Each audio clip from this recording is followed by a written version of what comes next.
भारत माता की जय। वंदे वंदे गौ माता की, तुलसी माता की, गीता माता की, गंगा माता की। तो एक गृह मंत्री एक राष्ट्रपति है, उसी प्रकार एक देश में एक कानून होना चाहिए। हम दो हमारे दो तो सबके दो। और हमारी जो सनातन संस्कृति है, मैं गीता भी पढ़ता हूँ, गीता का अध्याय 15वां अध्याय पाठ करके ही भोजन करता हूँ। लेकिन हम जैसे लोगों को डरना नहीं है।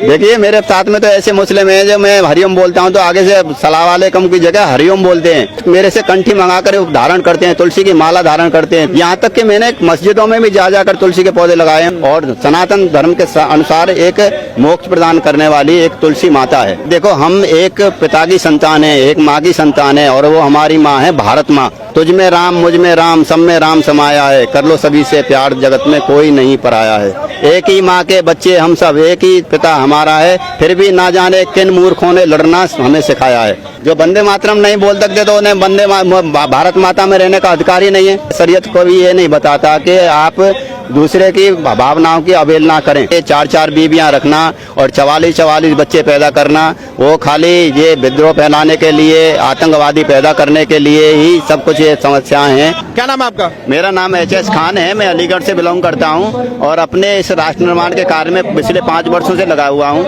तो आज जो जैसे जनसंख्या नियंत्रण दिवस है तो यहाँ पर कार्यक्रम रखा गया जंतर मंतर पे, तो उसमें हम आए हैं। तो देखिए सारी समस्याओं की जड़ है जनसंख्या, बढ़ती हुई जनसंख्या। और जैसे हमारे देश में एक प्रधानमंत्री हैं, एक गृह मंत्री एक राष्ट्रपति है, उसी प्रकार एक देश में एक कानून होना चाहिए। जैसे कि हम दो हमारे दो तो सबके दो, ऐसे सबके दो होने चाहिए। तो ये जो देश की समस्या है वो बहुत काफी हद तक सही और सरल हो जाएगी। जैसे कि अपने कई मैं मुस्लिम भाइयों से मिलता हूं तो वो कहते हैं भाई बच्चे तो खुदा की देन है, खुदा की नेमत है, एकदम औलाद बढ़ाते चले जाओगे तो इनका भरण पोषण रक्षण करने के लिए जरूरी है ना। इनको अच्छी परवरिश दें, अच्छी शिक्षा दें, अच्छा ज्ञान दें, तो ये आगे जाकर कोई हथियार न उठाएं। तो हम नियंत्रण में रहकर तो हमारे दो हम दो हमारे दो तो सबके दो होने चाहिए। मैं एक आपसे बात पूछना चाहता हूँ, आप मुस्लिम समाज से आते हैं, अलीगढ़ से हैं, आपने गले में कंठी पहनी हुई है, इनका राज क्या है? देखिए इनका राज ये है, जो हमारे ये जैसे रुद्राक्ष है, तुलसी है, तुलसी को हिंदू धर्म में माता माना जाता है। ये क्या है, हमको पूरी ऊर्जा देती है, ऑक्सीजन देती है विज्ञान के हिसाब से।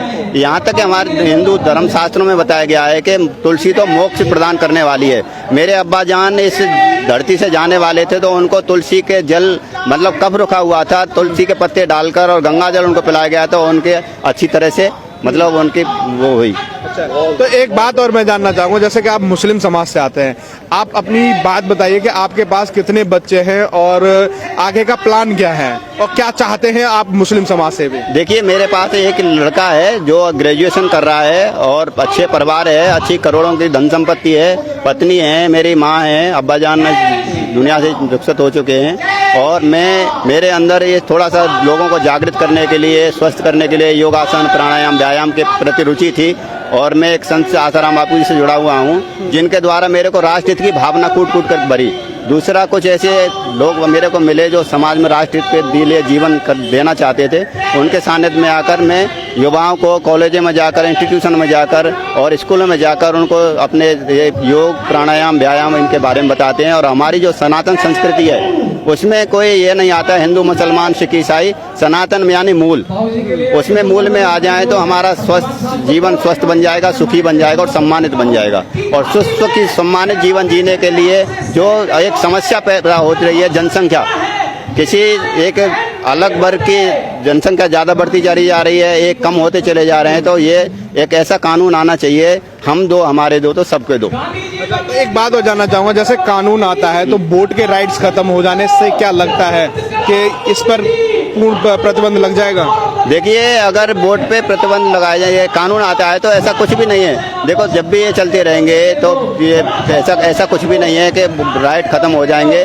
2 बच्चे होंगे तो उनको पूरा अधिकार मिलेगा और उनका जीवन भी अच्छा बनेगा, स्वस्थ बनेगा, सुखी बनेगा, सम्मानित बनेगा। जैसे कि आपकी जो सोच है, आप तुलसी पहनते हैं, एक और वाकया हुआ अलीगढ़ के अंदर, जो मुस्लिम समाज से आता है वो गीता पढ़ता है, रामायण भी पढ़ता है, आकर के कुछ युवक आते हैं उस पर अटैक कर देते हैं। ये कैसी सोच लिए बैठे हैं? ये ओवैसी टाइप के लोग हैं जो उनके अंदर मानसिकता ऐसी भरी है, बाहर से आकर जो उनको दिमाग में भर देते हैं, ये काफिर हैं। मैं गीता भी पढ़ता हूँ, गीता का अध्याय 15वां अध्याय पाठ करके ही भोजन करता हूँ और लोगों को बताता हूँ देखो गीता एक ये क्या किसी धर्म जाति धर्म से संप्रदाय से रिलेटेड नहीं है, ये एक मानव मात्र का ग्रंथ है। गीता पढ़ने से पूरा अपना ज्ञान खुलता है, जाने अनजाने में बाइबल में कुरान में सभी में ये सब कुछ गीता से ही लिया गया है। गीता एक पौराणिक ग्रंथ है। तो जैसा कि अभी आप कह रहे हैं, तो एक और अलीगढ़ से हुआ है कि जिस महिला ने बीजेपी की सदस्यता ली और उसकी जो जिसके घर में रहती थी उसकी सोच ऐसी थी, उसने घर से बाहर निकाल दिया। देखिए उसमें मैं फिर बोल चुका हूँ, जो अलग टाइप के हैं जैसे ओवैसी सोच के टाइप के लोग हैं, उनकी मानसिकता बदल दी जाती है कि ये काफिर बन गया, ये काफिर है, मतलब इस्लाम से अलग है। अगर इस्लाम तो हमको जोड़ना सिखाता है ना कि तोड़ना, ये हमको ईमान पर चलाना सिखाता है कि अपने ईमान पर चलो और दूसरों की भलाई करो, दूसरे की भलाई के काम करो। लेकिन हम जैसे लोगों को डरना नहीं है, हम तो हमारे पास भी ऐसे कुछ आते हैं तो वो अपने आप ही जब अपने अंदर बल होगा तो वो सब सिकुड़ जाते हैं। जैसा कि आप तुलसी पहनते हैं, कभी आपके मुस्लिम समाज से किसी ने आपको रोका नहीं?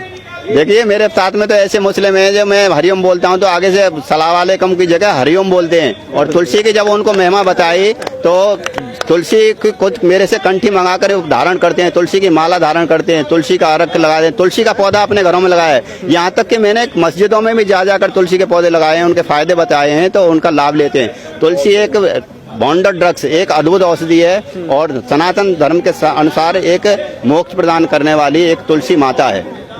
तो अब मैं आपसे एक बात और जानना चाहूंगा कि जो आपके देश के मुस्लिम जो समाज है उसमें जो शरारती तत्व जो है, जो जिस तरह का माइंड रखते हैं, उनको क्या संदेश देना चाहेंगे आप? देखिए मैं उनको संदेश देना चाहूंगा कि अपना देखो, हम एक पिता की संतान है, एक माँ की संतान है और वो हमारी माँ है भारत माँ। हम भारत माता में रहते हैं, भारत माता पर रहते हैं तो भारत माता के अनुसार ही रहें। और जो बाहर के लोग आकर उनको बलगर आते हैं कि ये हिंदू काफिर हैं या अलग काफिर हैं या ये से हैं वैसे हैं, उनकी बातों में नहीं आना चाहिए। सभी मुस्लिम भाइयों से मैं कहना चाहूँगा कि आप ईमान पर चलो, जो हमें राह सल्लल्लाहु अलैहि वसल्लम ने सिखाई है उस पर चलें, उसके अनुसार अपने ईमान पर चलें। हमारे द्वारा किसी का अहित ना हो जाए, हमारे द्वारा किसी को परेशानी ना हो जाए। जो इस्लाम में आती हैं उन पर चलेंगे तो हम आपस में सब भाई भाई हैं। तुझ में राम मुझ में राम सब में राम समाया है, कर लो सभी से प्यार जगत में कोई नहीं पराया है। एक ही माँ के बच्चे हम सब, एक ही पिता हमारा है, फिर भी ना जाने किन मूर्खों ने लड़ना हमें सिखाया है। तो मैं तो यही चाहूँगा कि ये सब जो विद्रोह और ये विघटन होते हैं खाली न्यूरो माइंड के द्वारा होते हैं। जब न्यूरो माइंड की सोच छोड़ेंगे तो हमारा ये विकास भी होगा। ऐसा तो नहीं है कि जो आपने गाना गाया कि लड़ना किसने सिखाया है, ऐसा तो नहीं है जो ओवैसी हैं वो वंदे मातरम नहीं बोलते। जो वंदे मातरम नहीं बोल सकते तो उन्हें भारत माता में रहने का अधिकार ही नहीं है। जो अपनी माता की जय नहीं बोल सकते वो कहाँ से आ गए? उनको पूछो उनका पिता कौन है। जो अपनी माँ की जय नहीं बोल सकते तो आप उनको पूछने का ये बनता है कि उनका पिता कौन है। एक सपा के सांसद हैं, लोकसभा में कहते हैं कि हमारे शरीयत के खिलाफ है वंदे मातरम बोलना। देखिए उनको ये ऐसा ब्रेन वॉश कर दिया जाता है कि उनके शरीयत के खिलाफ है। शरीयत को भी ये नहीं बताता कि आप दूसरे की भावनाओं की अवहेलना करें, आप किसी को कष्ट दें, आप किसी को दुख दें।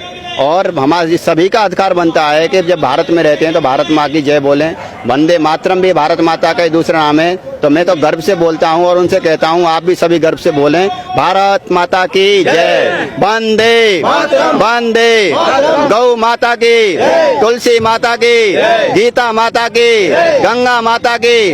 तो अब ये जो हमारे चल रहा है इसमें हम दो हमारे दो तो सबके दो, ऐसा कानून पास। मैं एक बात और जानना चाहूंगा, जैसे कि अभी एक बहुत ज्यादा टॉपिक ट्रेंडिंग में है कि जो एक लड़का है टिकटॉक पे वीडियो बनाता है तवरेज के लिए और कहता है कि जो तवरेज मारा गया है, अगर कल को अगर इसके बच्चे आतंकवादी बन गए तो ये मत कहना कि ये मुस्लिम आतंकवादी है। और उसका कहीं ना कहीं समर्थन एजाज खान ने भी किया है। मैं फिर बार बार बोलता हूँ, जो उनका बाहर से आकर लोग जो ब्रेन वॉश करते हैं ये काफर हैं, और उनका एक ही मकसद होता है कि 4-4 बीवियां रखना और 44-44 बच्चे पैदा करना। वो खाली ये विद्रोह फैलाने के लिए, आतंकवादी पैदा करने के लिए ही सब कुछ ये समस्याएं हैं। और इन समस्याओं का सभी का समाधान है जनसंख्या नियंत्रण कानून। अगर जनसंख्या नियंत्रण कानून बन जाता है तो हम दो, हमारे दो, तो सबके दो हो जाएंगे। तो जो आप जिसकी बात कर रहे हैं यराज खान, उसको पूछे कितने बच्चे होंगे, तो और ये नहीं वो चाहेंगे कि एक मर जाएगा दूसरा तैयार है, तो वो तो शुरू से ही उनको आतंकवादी बनाने के लिए एक ट्रेनिंग देते हैं।